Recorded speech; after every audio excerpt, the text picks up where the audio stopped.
Hello, and welcome to Outnumbered the Podcast. I'm Bonnie. And I'm Audrey, and we're moms to a combined total of 16 kids, with 2 more on the way. Yes, we know that sounds insane, and it usually is. But we're here to share the tips that help us keep our sanity and to share inspiring thoughts that help us get through each crazy day. Uninterrupted conversation is foreign to us, but we'll try. And we invite you to join us on our journey as we find joy in the chaos of motherhood.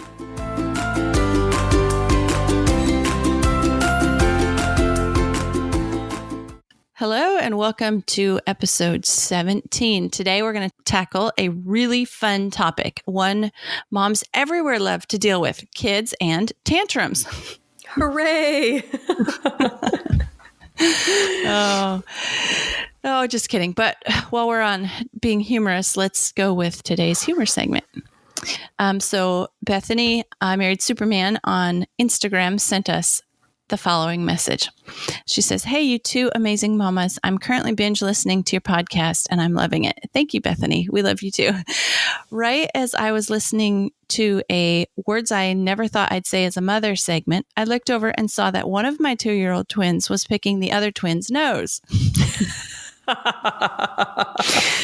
And I quickly said, "Girls, we don't pick other people's noses."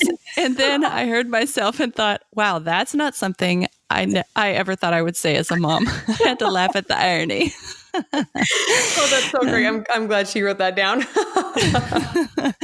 Oh, she says, "Anyway, just had to let you know you're doing a great job. And I feel so inspired after listening to each episode. Thank you, Bethany." Oh, yeah, that's so wonderful to hear. You guys keep leaving reviews and letting us know that you're listening and that it's helping you out, because we love recording this content and are going to keep doing it. And we'd love to hear your responses. Absolutely. Yep. Okay. So to a little disclaimer before we start today, we are not child psychologists. We're going to be talking about temper tantrums and what we do to deal with them. And we're just moms with a lot of experience. So we're not psychologists. We're not experts on this. We just have a lot of experience. We've just seen a lot of tantrums. Yeah, for sure. Yeah. And, I was just re-listening to our episode number 12 about mothering with intention. And it just reminded me that we really are the best experts for our kids. So, we can get out there, we can take the parenting courses and listen to the professionals and get as many tools in our tool belt as we can. But at the end of the day, we're the ones that know our kids best, and we're going to learn what the best tactics are for them. And so that's what we're doing today, is just sharing some of our tactics, sharing some of what's worked for us, hoping that you can add a few more tools to your tool belt. Yeah, absolutely. That was a really good episode. We've mentioned this before, that what works for one child may not work for another, or the other, or the one after that. Sometimes it's just a whole slew of different tactics that we have to try with a child before you figure out what works for them. But hopefully this will help you get closer to a solution. Okay. So we're going to cover this in 4 parts. Number 1, stopping the tantrums before they start. That's right. And then number 2, stopping a tantrum in progress once it's already started. Yes, it is sort of possible. Number 3, what not to say and do. That's right. And then finally, what to do after the tantrum, because that portion of the of your behavior and how you respond to your child is probably the most important.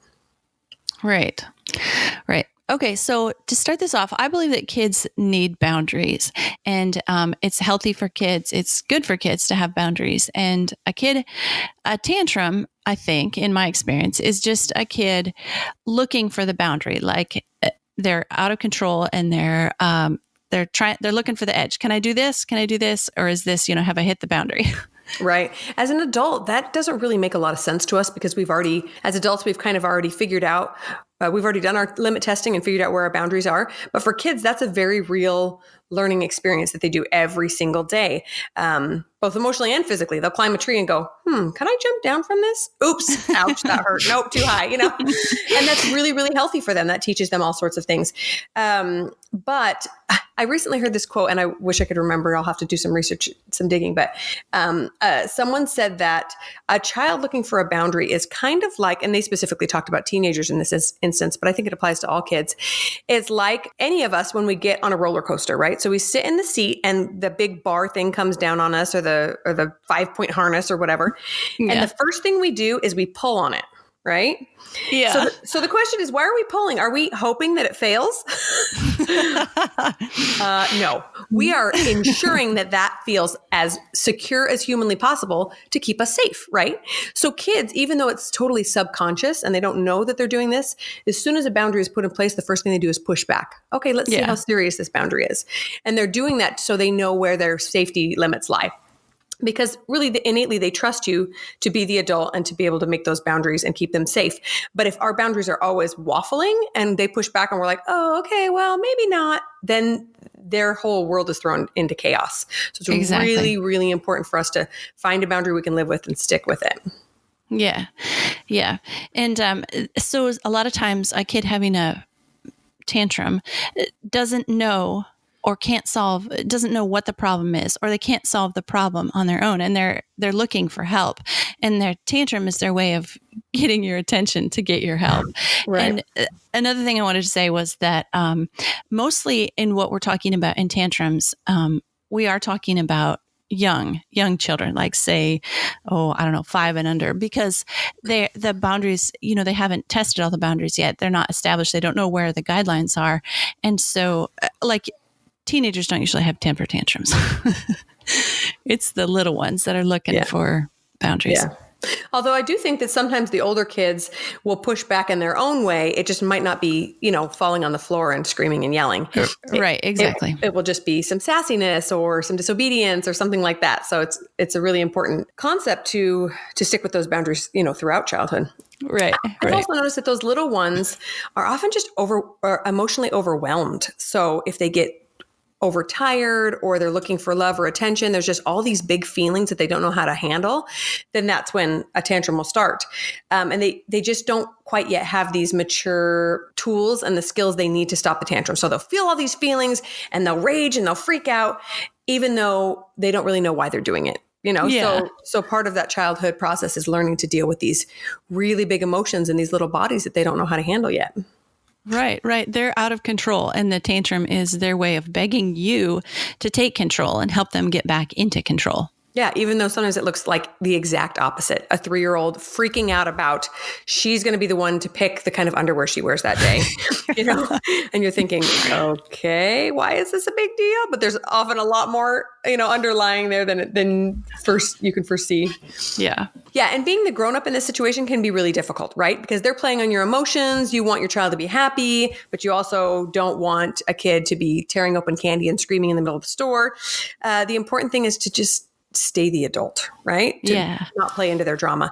And that, like I said, can be very difficult, especially if you're in an emotional place yourself, or if they start pushing your buttons, or it's something that you've talked about over and over and over before. But the important thing is to remain the safe adult in the situation.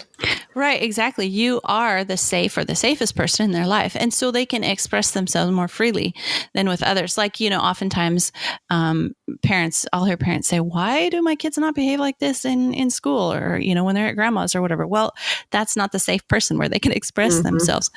But that being said, you being the safe person in their life, you need to help them find a productive or non-harmful or not tantrum way to communicate with you about the things that are overwhelming them and causing the tantrums. So yes, you might feel like, oh, they're just being a brat to me, but really you're the safe person and they need your help.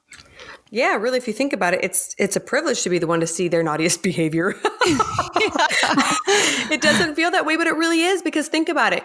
If your child feels self-conscious at all or unsafe at all, and not saying that, they're unsafe at school or with grandma or whatever, but that they don't feel 110% accepted and loved the way they are, then they're not going to allow themselves to completely lose it. Think about when you get emotional and overwhelmed and you need a good cry. Who do you cry in front of? Like basically my husband. That's it. Yeah. Because he's my safe person, and I know he doesn't judge me and he will be there to support me and help me through whatever the trial is. And that's what your kid's doing too. The only hard part is that their tantrum doesn't look like a loving form of acceptance saying, Mommy, you're my safe person. It looks like they're raging against you. And so that's really frustrating. You're thinking, what did I do to deserve this. Well, you just loved them. That's just parenthood. That's what you get. Okay, so moving on to number 1, we're going to talk a little bit about stopping the tantrums before they start, because obviously if we can avoid them, that's the easiest course of action. Right. A few things that I thought about that have really helped my children is when I am exceptionally present with them, right? So when I'm not rushing around and super busy, when I have time to get down on their level and make eye contact, I tend to head off tantrums before they start, because I can see when things start to get a little out of control or they get overwhelmed. That includes communicating with them if I see them starting to get frustrated about something, and making sure that they are getting enough food, proper food, and rest. So there's nothing like going on vacation to stir up some tantrums, because your kids sleep deprived absolutely. and they're eating a bunch of garbage and they're totally overwhelmed. They're at Disneyland and there's like all these things to look at. So that's when the tantrums start, because they're out of their routine and everything is thrown into chaos. Yes, absolutely. Nutrition is really important for us too. Like you said, when you're on vacation and their routine and what they eat or how often they eat or what kind of foods they eat is all out of whack. That's pretty important too. But if I let my kids' nutrition slip, and whatever that means for you, I know what it means for our family, but I'll definitely see more tantrums or more meltdowns or more crying, more tears, just related to me having let their nutrition slip. So it's extra effort to make sure they're getting, I know we talked about this in episode 13 on picky eaters, but we go way more into depth then. But anyway, for my kids, that's an added benefit of good nutrition, is that less meltdowns, less temper tantrums. Yeah, for sure. Another time of life that I really watch out for tantrums to stop them before they start are any major life changes. So those are pretty obvious, right? When a new sibling comes along, those older kids are going to need a little extra love and attention, or else there's probably going to be some tantrums coming. Moving to a new home or a new city, new country, starting school, even potty training, anything that throws a wrench in their routine and makes things a little bit unpredictable can cause a tantrum in a child. So to be aware of those and just think, I'm going to make this as easy on my child as possible. For example, we've all heard that it's not a great idea to start potty training right before a new sibling comes. That pretty much is always my struggle, because I have my kids almost exactly 2 years apart. So as soon as the older one is ready to potty train, I'm getting a new baby. It's like, never mind, we'll wait 6 months. That's fine. Because 2 life changes like that would just be way too much for my child and way too much for me. Let's be honest. Yeah, exactly. But to be aware of those and just to think, how can we make this transition as easy on this little one as possible, and give them a little bit of extra grace that it's going to be tough on them. Okay. One fun thing that we do with our kids is baby sign language. Do you guys do baby sign language? A little bit. Yeah. Mm-hmm. Okay. So one reason that we started getting into baby sign language was that I had done some research and read that it helps prevent those terrible twos. So one the person was saying that terrible twos are because a kid's brain and mental activity is way more advanced than their verbal ability to communicate. So, for example, they can recognize a hippopotamus, but they can't say the word hippopotamus. And that would be frustrating for them. So it's like having mom brain, but you're only 2. So true. So then when you give them physically, also, they are ahead of what they can verbally communicate. So they can do a baby sign for a hippopotamus, and it can easily, be communicated with you. And then they don't have this frustration of trying to communicate things that their little mouths and tongues and throats, all that, can't form yet. So that we've had a lot of fun with baby sign language. Yeah, that's really smart. Anything that can increase their communication can help them feel like they're getting their thought across and not just feel so impotent and frustrated. Yeah. Another one that's a big one for preventing tantrums, at least for us, is to make sure each kid is getting quality mom or dad time regularly.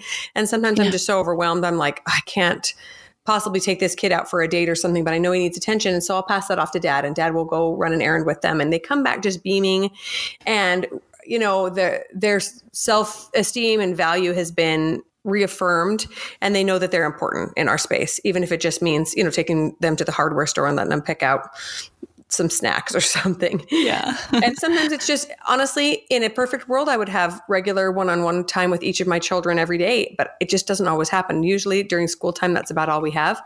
So sometimes it's once or twice a week. Sometimes it's 3 or 4 times a month, just depends on how life is working, but we do the best we can and try to head off those tantrums before they happen.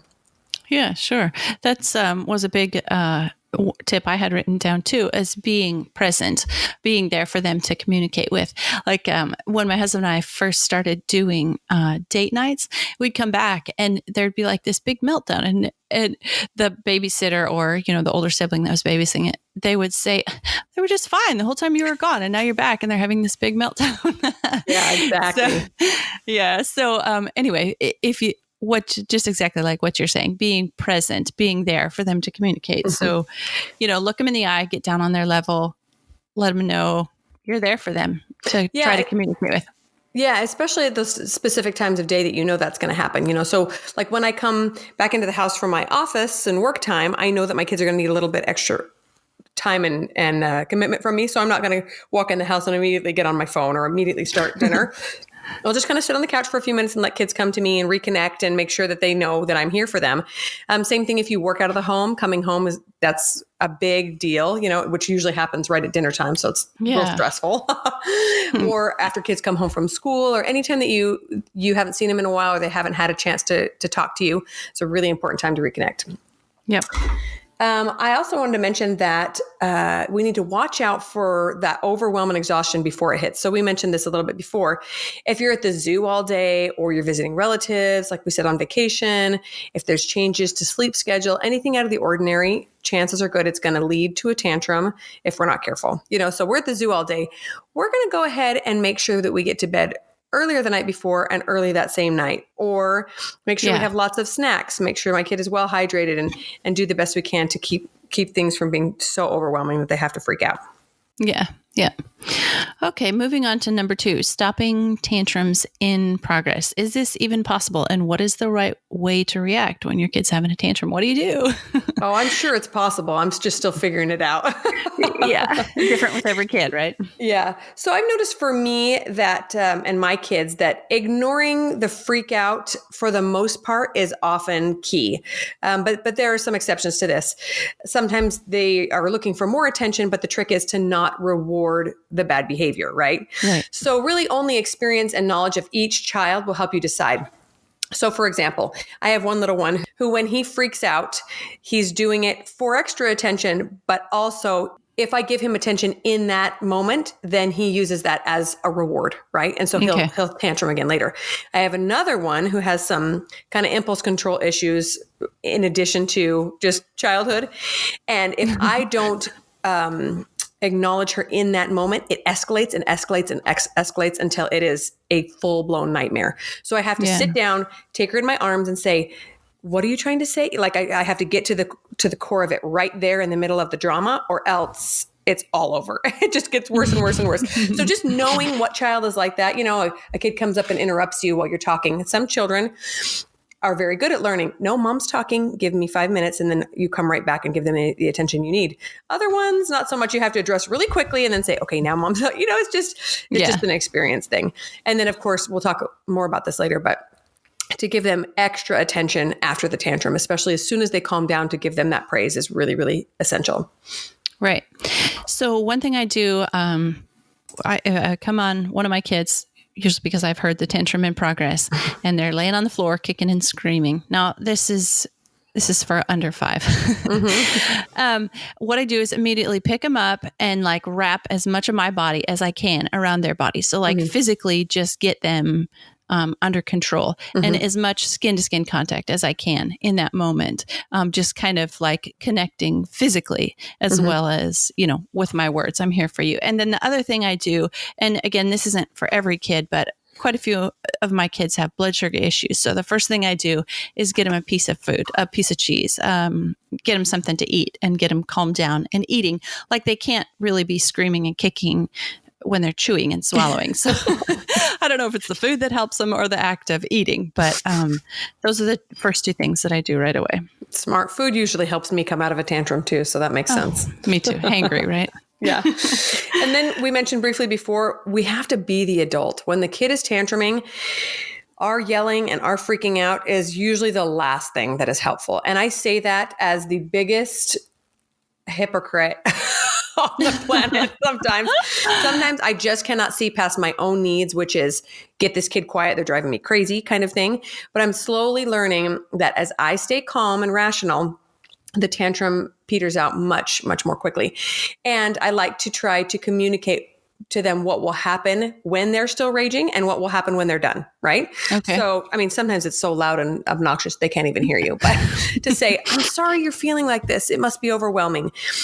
I'm going to sit in my room until you're done. When you're done, I'll come out and give you a hug. You know, sometimes you can physically move them if they're a little bit older, sometimes not. Sometimes I have to remove myself, but it's important that they know that they're not going to get anything that they want while they're freaking out, but they might when they're done. So, you know, finish it up. Yeah.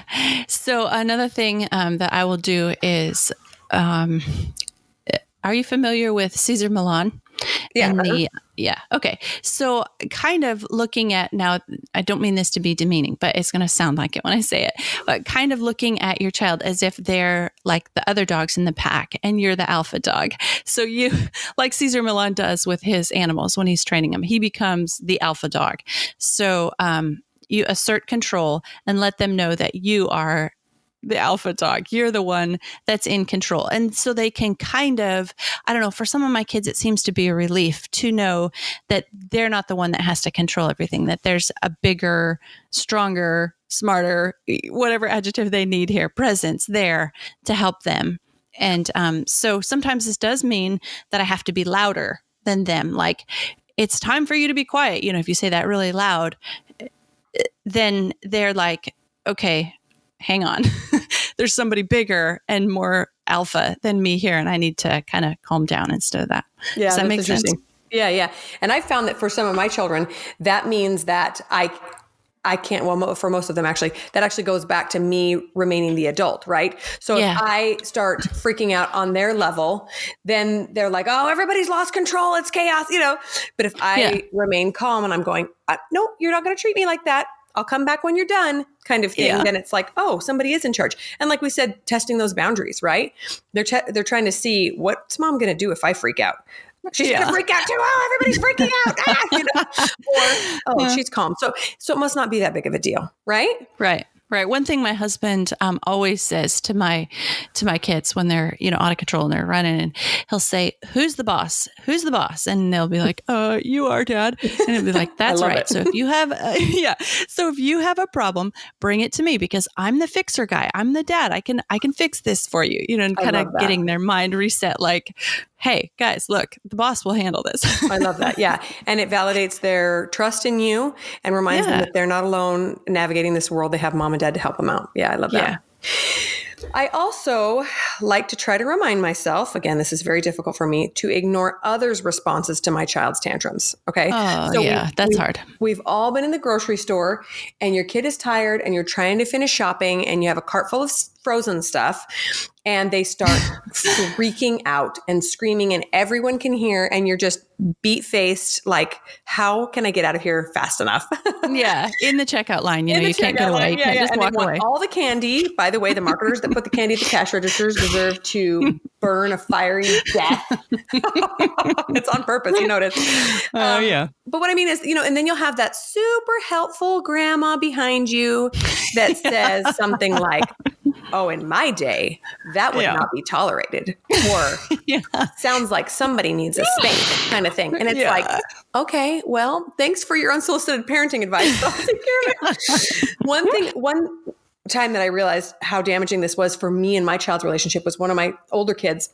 When he was little, he did not do well to being disciplined in the moment. I had to totally ignore the tantrum. And then when he was calm, I would say, we would talk it out and we would talk about consequences. And he did really, really well like that. But if I fed into the tantrum or responded to it at all, it just escalated. So the problem was when I was in public, I felt pressured to do something right then, right? Some grandma's looking at me or some dad is rolling his eyes. And I felt like I needed to say something. And every time I did, it escalated. And one day I'm just thinking, what's wrong with me? Why don't I ever learn my lesson and realize my child does better when I ignore the tantrum and we address it later. Stop feeling pressured by the guy at Costco to lecture your kid, especially in public. It's not going to work out. And maybe for another child, that's different. But it was a good lesson to me to just let go of my own image a little bit in order to better benefit my child. Right. That totally reminds me. With one of my kids, I could say, if they're having a tantrum, everyone is looking at you. And that would immediately stop the tantrum because they hated people's attention. But for another one of my kids, if I said, everybody's looking at you, woo, it'd get louder. That's the drama queen of the family, huh? Oh. Okay. So another thing I like to do is use specific language instead of ambiguous language. I find the word okay to be really ambiguous. And when you say okay, what you're doing is asking the kid, do you agree? Are you agreeing to this, what I'm saying to you? But if you say, do you understand? The kid can say yes to that without necessarily agreeing to that. Does that make sense? Gotcha. Yeah. Yeah. Yeah. So I like to be very specific in the language that I use. And actually, I kind of avoid the word okay or the question okay, because I think it's confusing to a child. Like they can understand what you're saying to them. Like if you say, it's time for you to stop yelling, do you understand? They can say yes to that. But if you say, it's time for you to stop yelling, okay, well, maybe they don't agree to that. Gotcha. Yeah, So that makes a lot of find sense. a difference there. And saying, do you understand, reaffirms that you are the adult and they're the child. This is what's going to happen. Yes. Do you understand what's going to happen? Yes or no. Saying okay makes it sound like you're kind of wishy-washy on what's going to happen. Well, Mom doesn't even know. I don't know if I'm okay with that. Yeah. And I know that this is another difficult part for me, but I try to let my children know that I struggle with the same kind of emotional issues and that I want to throw tantrums too sometimes. This is something I've been working on a lot, is to, while I am the adult and I try to remain calm, especially for my slightly older kids, to teach them that we all have times when we want to freak out. So I'll say, did you know sometimes I want to get really angry and throw a tantrum too? And sometimes I do. And sometimes I'll yell and then I'll try to come back and say, I apologize for yelling. That was wrong. Let me tell you why that happened. I was frustrated with this. I was overwhelmed with this and my feelings got hurt. And so I yelled. That was wrong. How could I have better dealt with that? To talk them through that and make them realize that overwhelming emotions are something we're going to deal with our whole lives, but hopefully we'll be getting more tools as we grow up to better handle them. Yeah, I feel like it's very, very helpful to a child to be honest about your own feelings and to let them know that, you have feelings too. And, if this tantrum is hurting your ears or causing you to be frustrated also, I think that should be shared, because then they open up and they realize that this tantrum is bigger. Life is bigger than just being about them. Yeah, exactly. And then as your kids get older, you can teach them more empathy by saying, you know what, when you said that to me, that really hurt my feelings. I'm doing the best I can to be a good mom to you. And this is what I'm working on. Can you work on being better in that regard as well? And we can treat each other more respectfully. Something that was a struggle for me growing up I was probably in my mid-20s before I really grasped the fact that my parents were just normal human beings. They weren't experts in anything and they were just Not trying. perfect. Yeah. And I want my kids to learn that way earlier. Maybe they'll have more grace with me if they learn that real early, that I am not perfect. But I yell a lot, so I'm sure they'll figure that out. Yeah, I think my kids have pretty much figured out I'm not perfect. Okay, so that's going to move us on to number 3, which is what not to say or do in the middle of a tantrum. And this is specifically to your children. Somebody else's children, we already addressed that. Don't be that grandma in the grocery store, right? Right. So what not to say or do when your child is having a tantrum. Okay. So again, for a child younger than 5, I don't think that ignoring them is healthy for them, because like we were saying at the beginning, I think when a child is having a tantrum, they're begging for help. So you wouldn't ignore a child if they were coming up to you and saying, please help me. I really need help with this. So a tantrum is, I know it's hard to see, but sometimes it's the same thing. They're begging for help. So for me and my kids, it works best not to ignore them when they're having a child and to do some of those other things that we talked about. Yeah. And like I mentioned before, I have noticed that some kids do really, really well when I respond immediately to their needs that they're talking about right then. And for others, I have to just calmly remove them from the situation and say, I am so sorry you're having a hard time. Let's figure this out as soon as you've calmed down a little bit. But again, totally dependent on the age and the personality of the child. Right. The other thing that I wanted to mention about what not to say or do when a child is tantruming is to not make threats that you can't or won't follow through with. So my mother-in-law always jokes about this because someone she knew once said, if you don't stop throwing a fit, we will never come here again. And it's like grandma's house or something. She's like, well, that's probably not true. It's really easy to throw out these threats in the heat of the moment and say, I will take away all your toys. Really? You really want to do that? It's much better sometimes to think things through ahead of time. I like to have a set amount of things, a set 3 or 4 consequences that I give the little kids versus the big kids, and come up with them ahead of time. So for my big kids, when they're freaking out or disobeying, it's usually an extra job. So I don't have to come up with a job at that time, but I just say, if this is your last warning, if you talk like that again, you're going to earn an extra job. And that's really easy instead of, I will take your room away and your clothes away and you will never see friends again. You are going to sleep in the basement. Oh, I know. How many times have I given a consequence and then later I'm having to enforce it and I'm like, man, why did I say this? No consequences that make your life harder. Yeah.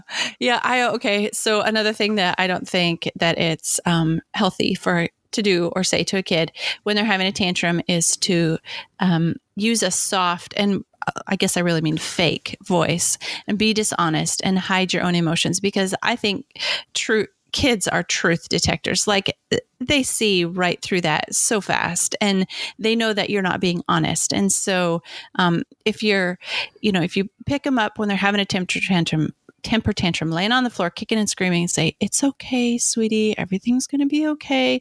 I don't feel like that's going to be very helpful to my children. Okay. So what do you say instead? I tell them things that I want to do. I want them to do. Like, it's time to stop yelling. So give them a specific job. It's time to stop yelling, or you're going to hurt your feet by kicking them on the floor like that. Or take this bite of cheese and eat it. Like, give them just one line things for them to do, to focus on, instead of the whole world like swirling around them in chaos. And mom says it's going to be okay, but doesn't give them anything concrete to do. So I find like giving them a little concrete thing to do. It's take a breath, or take a bite of cheese, or yeah. Mm-hmm. So you're focused on the solutions instead of on the coddling through the tantrum, basically. Right, exactly. Yeah. And not like at that moment to get the tantrum to stop, I'm not focused on avoiding the tantrum next time or talking about why the tantrum is going on. In that moment, I'm just focused on getting the tantrum to stop. So if that means taking a breath or taking a bite of cheese or stop kicking your feet because you're going to hurt them, or just a little task that they can do. So, when I feel like the world is overwhelming me and out of control and swirling around, if I just have one little tiny thing that I can focus on and do, it's a lot more helpful than knowing that everything's going to be okay in the end. Yeah. Does that make sense? Yeah, right. Because it's not okay right now. And that brings up an important point. A lot of us want to focus on the solution and on the prevention in the middle of it, right? We're like already so done with these tantrums, like, help me if you do this again, but really kids can't use that higher brain when they're tantruming. Right. You have to get them out of that crisis mode before they can think, before they can, connect cause and effect, to focus on the immediate solution of stopping that tantrum so that they can then use that higher brain function to prevent it in the future. Right, exactly. I think that's what I was trying to get to when I was using the analogy of Caesar Milan working with his dogs. Like, they really kind of do devolve at that point into a lower creature when they're having a tantrum, and they need you to help them come back to human status, really. Well, and the same thing happens with adults, honestly. Like the other day, I shared an example on my Instagram stories. I had just come back from being out of town. I was tired. I was pregnant. My kids, I had a plan to make cookies for somebody, and I had these special ingredients waiting for them, and my kids ate it all. And I just freaked. And in the moment, I'm thinking, what is wrong with me? This is not that big of a deal. Like they ate some of this candy, like big whoop, right? They're kids. And I just couldn't stop. I couldn't stop yelling and freaking out and rolling my eyes. And like you said, I just felt like a Neanderthal in the moment. Like I just let my emotions totally take control because I was tired and had all these other things weighing on me.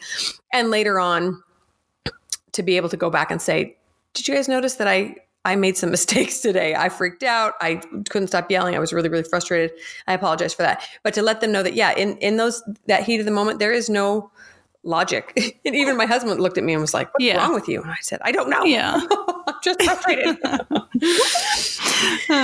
So moving on to another thing to not say during a tantrum is to not belittle our kids or call them names. Sometimes you get frustrated and think, why are you such a baby? Why are you crying about everything?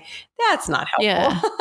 Again, goes back to being the adult in the situation, to just be their safe place, to validate their feelings. Again, usually we have to wait till the tantruming is done for this, but then remind them that you'll be there when it's done and you can talk some more about it. Sometimes I'll say something like, wow, it looks like you're really frustrated.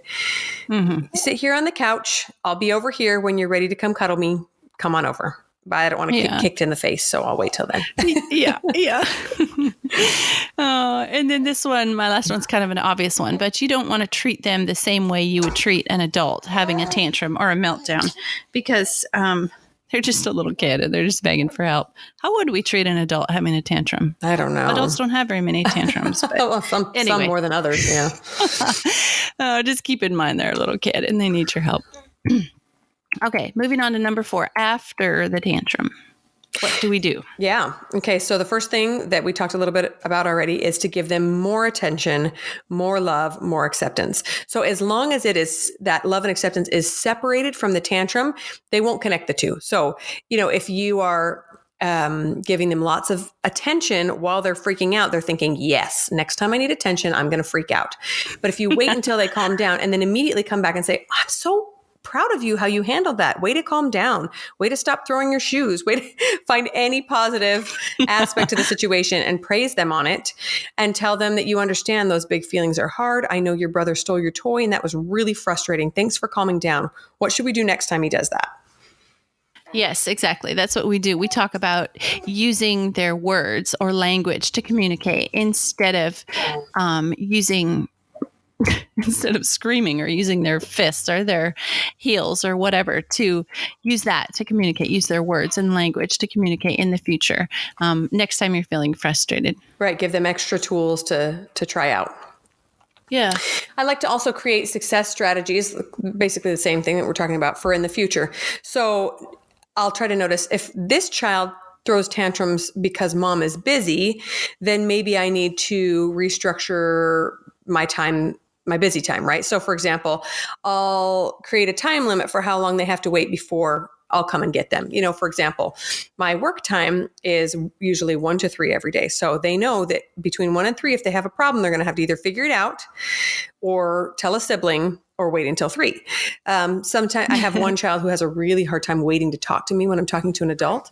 So I'll tell her, and some of the other kids are better at this, so they can wait longer. But for this specific child, I'll say, as soon as I finish my sentence, I'll address you, to try to teach her a little bit about waiting and taking turns, but not make her wait so long that she just gets frustrated and thinks I'm never going to come back for her. Yeah. And then we like to outline boundaries of what is not okay in the future. It's okay to give them those boundaries. It is not okay to throw yourself on the floor and kick and scream. That is not acceptable behavior. But you can say, I'm feeling frustrated. Can you please help me? And that's much more acceptable boundaries of behavior. Yeah. And sometimes I found that for some of my kids, this has to be a physical outlet. So I'll say, if you are feeling frustrated, you can go outside and kick a ball against the wall, or you can go scream in your pillow if you want, but you can't hit and you can't kick me in the face, and tell them exactly what is appropriate and what isn't, especially for little boys. I feel like sometimes they just have to go get their physicality out somewhere, and it's better than, just about anything's better than a fist in somebody's face. Yeah, exactly. Yep. And the little boys, I'll have my boys, when I see them coming near to a temper tantrum or, getting more and more worked up, I'll say, okay, go outside, run around the house 5 times and then come back in and we'll talk about it. Smart. Burn off some of that steam first. Yeah. Okay, so Bonnie and I have some recommendations of stuff that we've talked about. I have a baby sign language book that I recommend. And then using language like do you understand instead of okay was something I picked up from the book How to Talk So Kids Will Listen and Listen So Kids Will Talk. So we'll link that book. And then some Cesar Milan videos.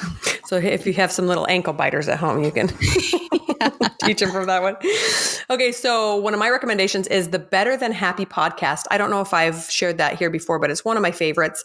It's perfect for parents because it helps us get to the root cause of our behaviors. First figure out what thoughts are causing the feelings, what feelings are causing the actions, and to start with us so that we can then be healthier parents for our kids. I also really like the positive parenting movement. There's an online course, which we'll link to, and some awesome resources there. Real Love and Parenting is a book that I really, really enjoyed. Just a heads up. Sometimes it causes a little bit of guilt at the beginning because he basically says that none of us know how to truly love our kids, but we can learn. So that's been really helpful. And then Parenting with Love and Logic is such a popular book for good reason. There's some great tips in there.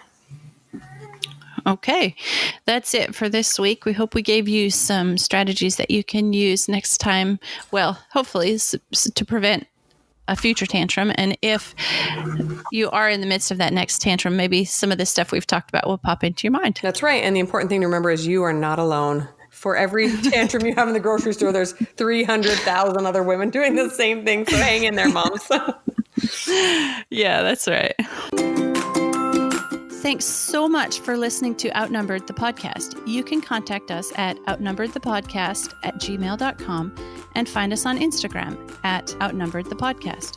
We're so grateful for our listeners and would love it if you take the time to leave us an honest review on iTunes, Stitcher, or any other podcast platform. And don't forget to share the podcast with your mom friends.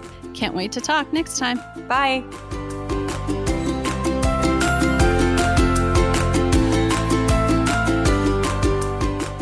Sit here together until you... Oh, yeah. Hang on a sec. Okay.